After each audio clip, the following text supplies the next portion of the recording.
Bismillahirrahmanirrahim. Assalamualaikum warahmatullahi wabarakatuh. Alhamdulillahirabbil alamin. Wassalatu wassalam ala asrofil anbiya'i wal mursalin wa ala alihi wa sahbihi ajma'in. Amma ba'du. Pertama-tama, marilah kita panjatkan puji serta syukur kehadirat Allah Subhanahu wa taala karena berkat rahmat dan karunia-Nya kita masih diberi kesehatan hingga dapat menyelesaikan ujian praktik bahasa Indonesia dengan lancar. Yang terhormat, Ibu Siti Wasito selaku guru bahasa Indonesia dan teman-teman yang saya banggakan. Di video kali ini, saya akan membawakan pidato singkat yang mengangkat tema pengaruh pandemi terhadap ekonomi masyarakat Indonesia.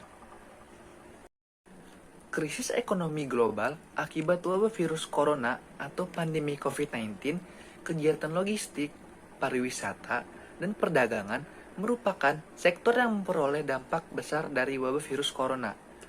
Hal ini diakibatkan larangan sejumlah pemerintah untuk melakukan perjalanan ke luar negeri dan penutupan beberapa sektor pariwisata akibat dari kurangnya wisatawan mancanegara.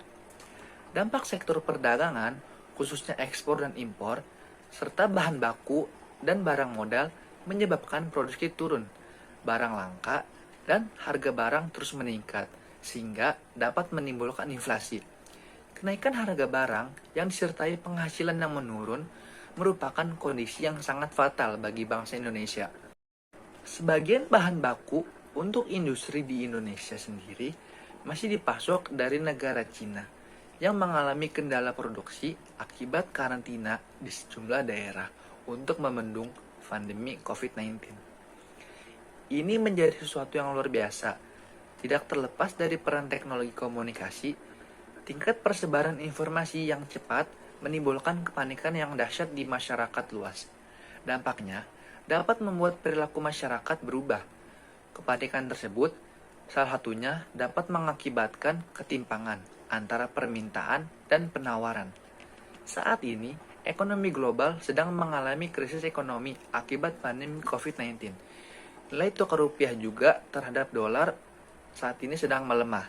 Hal ini diakibatkannya banyak investor asing yang meninggalkan pasar keuangan Indonesia dan bisa mempengaruhi perekonomian bangsa Indonesia sendiri.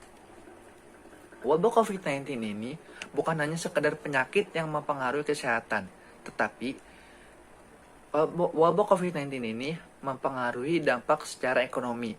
Karena ketika semakin banyak pekerja yang terinfeksi COVID-19, maka semakin banyak pula biaya yang dibutuhkan untuk melakukan perawatan dan juga biaya produksi yang ditanggung oleh negara Indonesia.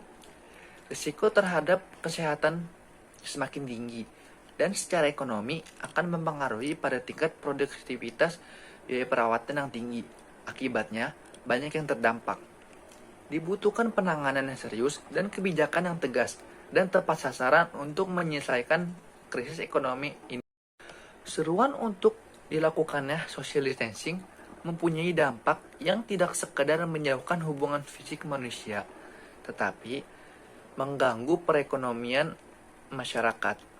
Namun, pilihan untuk social distancing dinilai lebih baik daripada keputusan untuk lockdown dan kebijakan untuk herd immunity. Wacana lockdown dapat membuat perekonomian semakin berat.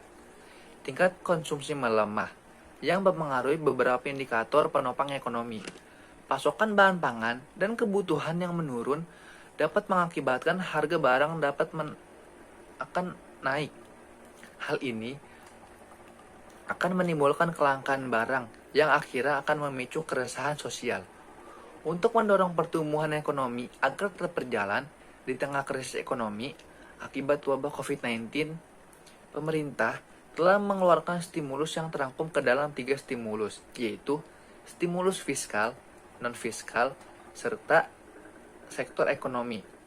Ketiga stimulus tersebut berkaitan dengan kebutuhan masyarakat dalam bidang usaha, bidang bisnis, dan bidang pajak, dan sebagainya. Menteri Keuangan Indonesia, Ibu Sri Mulyani, telah berkoordinasi bersama sejumlah institusi seperti Bank Indonesia dan Otoritas Jasa Keuangan. Koordinasi tersebut telah melahirkan sejumlah keputusan yang tertuang dalam keputusan Presiden RI. Untuk mengurangi dampak negatif COVID-19 yang lebih besar, 3 stimulus yang diberikan berpengaruh terhadap beragam sektor yang ada di masyarakat, yaitu yang pertama ada stimulus fiskal. Stimulus fiskal ini digunakan untuk mendorong pertumbuhan ekonomi masyarakat, seperti pembebasan sementara pajak penghasilan atau PPh pada pasal nomor 21 selama 6 bulan untuk industri pengolahan. Hal ini dapat mempertahankan daya beli pekerja yang bekerja di sektor industri. Peraturan ini juga mulai berlaku pada bulan April hingga bulan September tahun 2020. Penundaan pembayaran penghasilan impor atau PPh pada pasal 22 selama 6 bulan. Peraturan ini mulai berlaku dari bulan April hingga bulan September tahun 2020. Pengurangan pajak PPh pada pasal 25 sebesar 60% selama 6 bulan. Peraturan ini mulai berlaku dari bulan April hingga bulan September tahun 2020. Hal ini diharapkan dapat memberikan ruang cash flow bagi para industri dengan penundaan pajak berlaku mulai bulan April hingga September tahun 2020. Pembebasan pajak restoran dan hotel selama 6 bulan. Kebijakan tersebut dilakukan untuk 10 destinasi wilayah dan 33 kota dan kabupaten. Peraturan ini juga mulai berlaku pada bulan April hingga bulan September tahun 2020.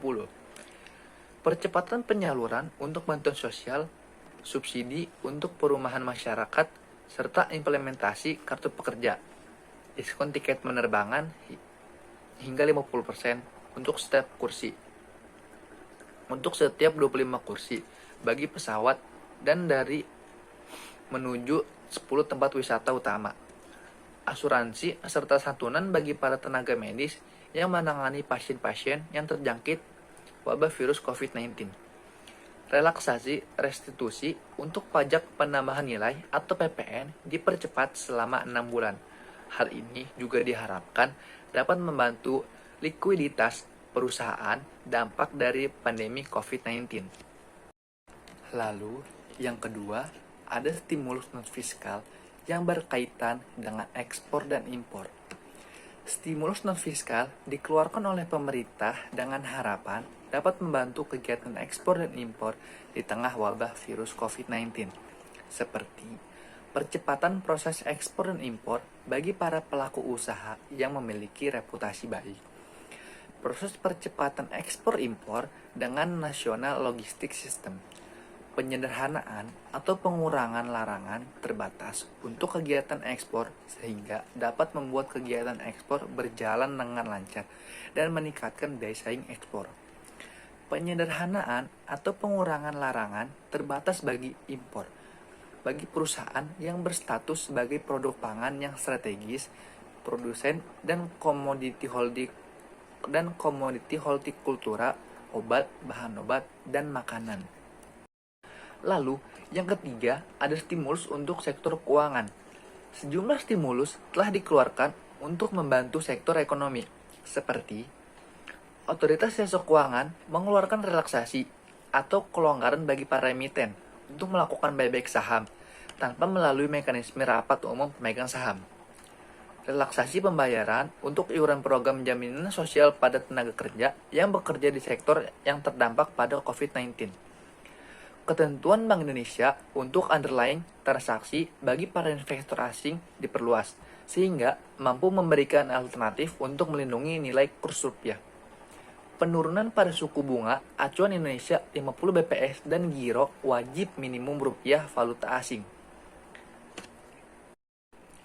Kebijakan stimulus ekonomi dalam fiskal memberikan insentif pajak untuk sejumlah bisnis, di antaranya sektor pariwisata, transportasi, penerbangan, perdagangan, industri pengolahan, dan perhotelan untuk mendorong sektor pariwisata. Pandemi COVID-19 membuat sektor pariwisata terkena imbas. Terlihat dengan penurunan jumlah kunjungan wisatawan asing atau kedatangan turis mancanegara. Hal ini juga mengakibatkan transaksi valuta asing melalui kegiatan usaha penukaran valuta asing bukan bank juga menurun. Industri plesir memang menjadi bidang usaha yang paling parah mengalami kerugian. Kebijakan itu lebih mudah daripada kebijakan tax amnesty yang pernah pemerintah lakukan kepada warga negara. Aturan ini sebelumnya telah dirilis oleh OJK pada tanggal 9 Maret tahun 2020. Dengan terbitnya POJK ini, akan pemberian stimulus untuk industri perbankan sudah berlaku sejak tanggal 13 Maret tahun 2020 sampai dengan 31 Maret tahun 2021. Perbankan diharapkan dapat proaktif dalam mengidentifikasi debitur-debiturnya yang terkena dampak penyebaran COVID-19 dan segera menerapkan POJK stimulus tersebut. OJK memberikan stimulus kepada perbankan dan non-perbankan untuk melakukan fleksibilitas dalam perhitungan mengatasi kenaikan non-performing atau kredit macet. Bukan hanya berlaku di industri perbankan, tetapi juga pada industri pembiayaan atau multifinance. Tidak ada alasan perusahaan pembiayaan dan perbankan untuk tidak mematuhi peraturan otoritas jasa keuangan. Karena sektor real diberi pelonggaran dalam perhitungan kolektibilitas, maka perusahaan pembiayaan maupun perbankan tetap bisa meneruskan pinjaman. Pihak perbankan dalam melakukan stimulus ekonomi diberikan kewenangan restrukturisasi untuk seluruh kredit atau pembiayaan tanpa melihat pembatasan plafon kredit atau jenis debitur, terutama untuk para pelaku UMKM dan pekerja informal. OJK memberikan relaksasi kredit bagi UMKM untuk nilai kredit di bawah 10 miliar dalam meminimalisasi dampak wabah virus COVID-19, baik kredit yang diberikan perbankan maupun industri keuangan non-bank. Relaksasi ini juga dapat diberikan kepada para pekerja formal, seperti sejumlah pengemudi ojek, termasuk ojek online, sopir taksi, dan nelayan, yang masih memiliki kendaraan kredit. Akan diberikan penundaan cicilan atau angsuran selama 1 tahun dan penurunan suku bunga. Dalam restrukturisasi, pengusaha dapat dikategorikan dalam kategori lancar untuk perhitungan kolektibilitas. Adanya kebijakan stimulus ekonomi dari pemerintah dapat mendorong lembaga keuangan dan non-bank agar kompetitif dan efisien melalui peningkatan skala usaha dan transformasi digital. Diharapkan UMKM dapat bangkit dan tetap eksis bertahan di tengah pandemi COVID-19. Kondisi ini berbeda dengan krisis ekonomi tahun 1998, di mana sektor UMKM justru menjadi penopang di saat beberapa sektor perbankan Indonesia berguguran. Sementara ini, UMKM menjadi sektor yang terpukul secara langsung dari dampak wabah COVID-19. Hal ini terjadi karena menurunnya daya beli masyarakat secara signifikan, terutama di level terbawah.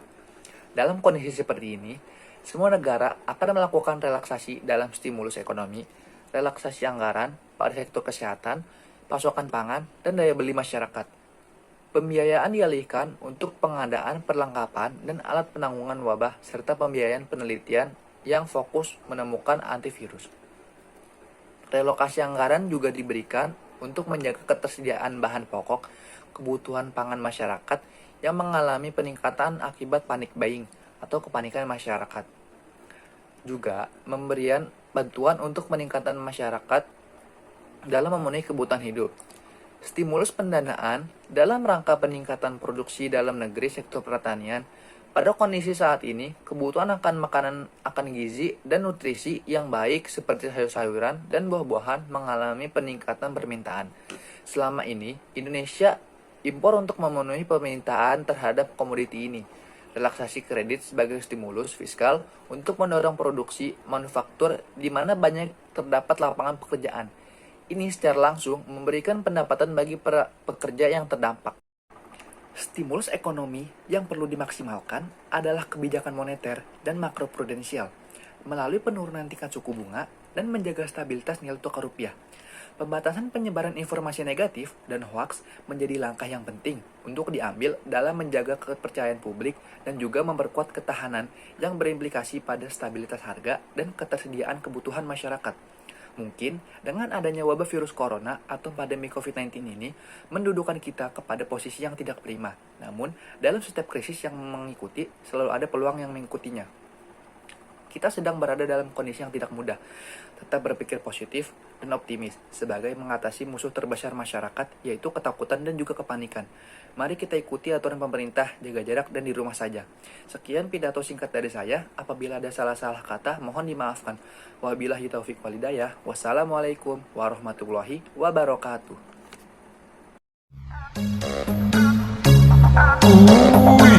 Mengerikan.